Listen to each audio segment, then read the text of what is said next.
উনি কিন্তু একটা ন্যারেটিভ সাবমিট করেছেন সংসদের সামনে, যেটার জন্য আমার কাছে পর্যাপ্ত উত্তর রয়েছে। মাননীয় স্পিকার, আপনাকে ধন্যবাদ। মাননীয় সংসদ সদস্যকে এই গুরুত্বপূর্ণ বিষয়টিতে নোটিশ প্রদানের জন্য আমি ধন্যবাদ জানাচ্ছি। আমি ওনার নোটিশের জবাবে উত্তর দেওয়ার আগে মাননীয় স্পিকার, আমি দু একটি কথা বলতে চাই। মাননীয় সংসদ সদস্য ওনার যে নোটিশটি দিয়েছেন, নোটিশটি উত্থাপন না করে উনি কিন্তু একটা ন্যারেটিভ সাবমিট করেছেন সংসদের সামনে, যেটার জন্য আমার কাছে পর্যাপ্ত উত্তর রয়েছে, যে উত্তরে উনি সন্তুষ্ট হবেন। কিন্তু ওনার নোটিশটা ছিল শুধু উত্থাপনটা করা এই বিষয়টিতে, ওই মিজেলসের ব্যাপারে। যাই হোক, উনি যে প্রশ্নটা, যে উত্থাপনটা এখন করেছেন, এটা যদি পরবর্তীতে প্রশ্ন আকারে করেন, আমি ওনাকে ন্যারেটিভ উত্তর দিয়ে দিব। বর্তমান যে নোটিশটি আমি হাতে পেয়েছি তার উত্তরে মাননীয় স্পিকার আমি জানাচ্ছি, বর্তমানে দেশে বিভিন্ন দুর্গম ও জনবহুল অঞ্চলে হামের প্রকোপ উদ্বেগজনকভাবে বৃদ্ধি পাওয়ায় টিকাদান বঞ্চিত শিশুরা নিউমোনিয়া ও অন্ধত্ব সহ মারাত্মক প্রাণ ঝুঁকিতে রয়েছে। এইটা লিখে উনি নোটিশটা দিয়েছেন। মাননীয় স্পিকার, আমি উত্তরটা পড়ে শোনাচ্ছি। মাননীয় সদস্য উত্থাপিত গুরুত্বপূর্ণ বিষয়ের জন্য ওনাকে ধন্যবাদ। মাননীয় স্পিকার, অতীতের সরকারগুলির সম্পূর্ণ ভুল ব্যবস্থাপনা এবং ব্যর্থতার কারণে, সরকারগুলোর বলতে ফ্যাসিস্ট সরকার এবং জাস্ট ইমিডিয়েট পাস্ট যে গভর্নমেন্ট গিয়েছে ওদেরই মিন করতেছি। মাননীয় স্পিকার, ভুল ব্যবস্থাপনা এবং ব্যর্থতার কারণে বর্তমানে হামের প্রাদুর্ভাব বৃদ্ধি পেয়েছে। দেশে সর্বশেষ হাম রুবেলার ক্যাম্পেইন 2020 সালের ডিসেম্বরে অনুষ্ঠিত হওয়ার পর দীর্ঘ 5.5 বছর যাবৎ কোনো ক্যাম্পেইন পরিচালিত হয়নি। মাননীয় স্পিকার, এখানে আপনাকে জানানোর জন্য বলতে চাই, প্রতি 4 বছর পর হাম রিবেলার এই ক্যাম্পেইনটি হওয়ার কথা ছিল প্রতি 4 বছর পর পর। মাননীয় স্পিকার, সেইটা গত 5.5 বছর যাবত হয় নাই। ফলে নিউবর্ন বেবি এবং লেফট আউট বেবিজের সংখ্যা অনেক বৃদ্ধি পেয়েছে, যারা এখন হামে আক্রান্ত হচ্ছে। এছাড়া টিকা ক্রয়, সংগ্রহ ও সরবরাহ ব্যবস্থাপনায় পূর্ববর্তী দুটো সরকারের অদূরদর্শী সিদ্ধান্ত ও দীর্ঘসূত্রিতার ফলে টিকার মজুতে মারাত্মক সংকট তৈরি হয়। এর পরিণতিতে দেশব্যাপী হামের টিকা সহ আরো 6 ধরনের গুরুত্বপূর্ণ টিকার অভাব দেখা দেয়, যার কারণে বহু শিশু নিয়মিত টিকাদান সেবা থেকে বঞ্চিত হয় এবং সংক্রামক রোগে আক্রান্ত হওয়ার উচ্চ ঝুঁকিতে পড়ে, যার ফলাফলে বর্তমান সংকট তৈরি হয়েছে। মাননীয় স্পিকার, নানা প্রতিকূলতা সত্ত্বেও মাননীয় প্রধানমন্ত্রী জনাব তারেক রহমানের গতিশীল নেতৃত্ব, বিচক্ষণতা এবং পরামর্শে আমরা টিকাদান কর্মসূচি জরুরি ভিত্তিতে এগিয়ে আনতে সক্ষম হয়েছি। আমরা গতকাল 5 এপ্রিল থেকে হামের টিকাদান কার্যক্রম শুরু করেছি।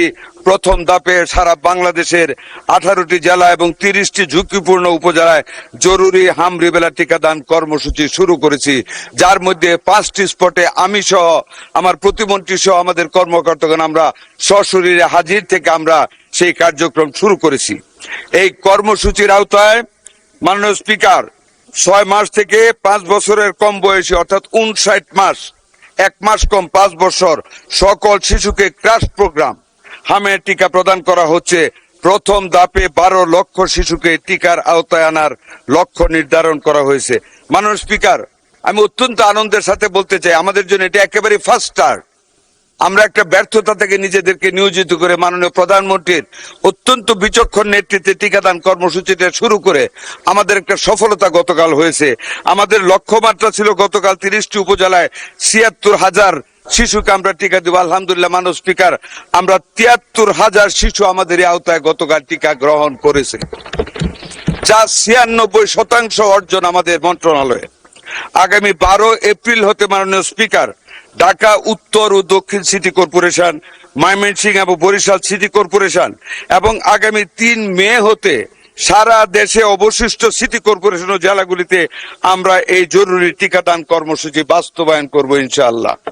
মাননীয় স্পিকার, টিকাদানের পাশাপাশি আমরা শুধু টিকাদান চালাচ্ছি না, এর পাশাপাশি হামে আক্রান্ত এবং ঝুঁকিতে থাকা শিশুদের ভিটামিন এ ক্যাপসুল খাওয়ানো হচ্ছে গতকাল থেকে। মাননীয় স্পিকার, জরুরি ভিত্তিতে দেশের প্রতিটি জেলায় 6 মাস থেকে 1 বছর পর্যন্ত বয়সী শিশুদের জন্য ভিটামিন এ ক্যাপসুল 1 লক্ষ ইউনিট অর্থাৎ 7,500 পিস এবং 1 বছর 5 বছরের 1 বছর এবং 5 বছরের কম বয়সী শিশুদের জন্য 2 লক্ষ ইউনিট 15,000 পিস করে ভিটামিন এ ক্যাপসুল জেলায় বিতরণ করা হচ্ছে, যা আক্রান্ত শিশুদের চিকিৎসায় এই সংকট মোকাবেলার জন্য অত্যন্ত কার্যকর ভূমিকা রাখবে। মাননীয় স্পিকার, ঝুঁকিপূর্ণ শিশুদের জন্য দেশের সকল সরকারি হাসপাতালে আইসোলেশন ওয়ার্ড, যেটা আপনি বলেছেন, আইসোলেশন ওয়ার্ডের ব্যবস্থা করা হয়েছে। আমাদের হাতে মাননীয় স্পিকার, এমন দোয়া করি না যে রোগী বাড়ুক, কিন্তু যতই বাড়ুক না কেন প্রত্যেকটি হাসপাতালে আইসোলেশন ওয়ার্ডের ব্যবস্থা করা হয়েছে। রাজশাহী হাসপাতালে আরো 250 আইসোলেশন বেড ব্যবস্থা করা হচ্ছে। আমাদের যদি কোনো রোগী আসে, দোয়া করেন যাতে না আসে, আমরা প্রস্তুত আছি। আইসিইউ ইউনিট প্রস্তুত আছে, আমাদের ভেন্টিলেটরও প্রস্তুত আছে। শুধু ভেন্টিলেটর না, আমাদের আইসিডিডিআর বেড একজন ডাক্তার তাহমিদ, উনি অত্যন্ত স্বল্প খরচে, মাত্র 300 টাকা খরচে নতুন অক্সিজেন ইনফ্লো অ্যান্ড আউটফ্লোর একটা মেশিন মানে সিস্টেম আবিষ্কার করেছে, যেটা দিয়ে যে কোনো হাসপাতালে যে কোনো সময় আমরা যে কোনো হামের রোগীকে এখন অক্সিজেন প্রবাহ দিতে পারি লাঙের ভিতরে। মাননীয় স্পিকার, স্বাস্থ্যকর্মীদের সক্ষমতা বৃদ্ধির উদ্যোগ নেওয়া হয়েছে। মাঠ পর্যায়ে দায়িত্ব পালনরত সকল স্বাস্থ্যকর্মীদের এই জরুরি অবস্থায় সকল ছুটি বাতিল করা হয়েছে। মাননীয় স্পিকার, ইতিমধ্যে ঝুঁকিপূর্ণ এলাকায় নিবিড় মনিটরিং ও তদারকি বৃদ্ধি করা হচ্ছে।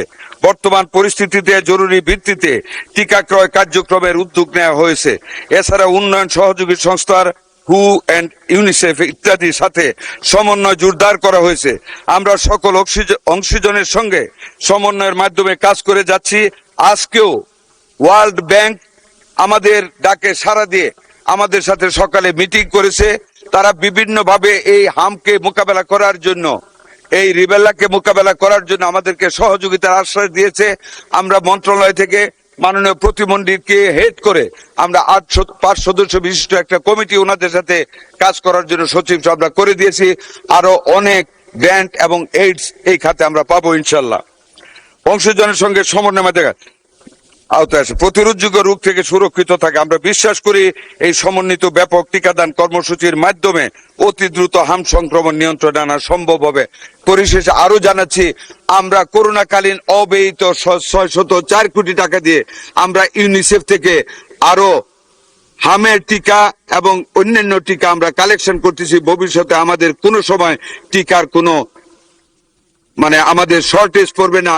আমরা অলওয়েজ আমাদের হাতে টিকাতে আমরা সমৃদ্ধশীল থাকবো। ধন্যবাদ মাননীয় স্পিকার আপনাকে।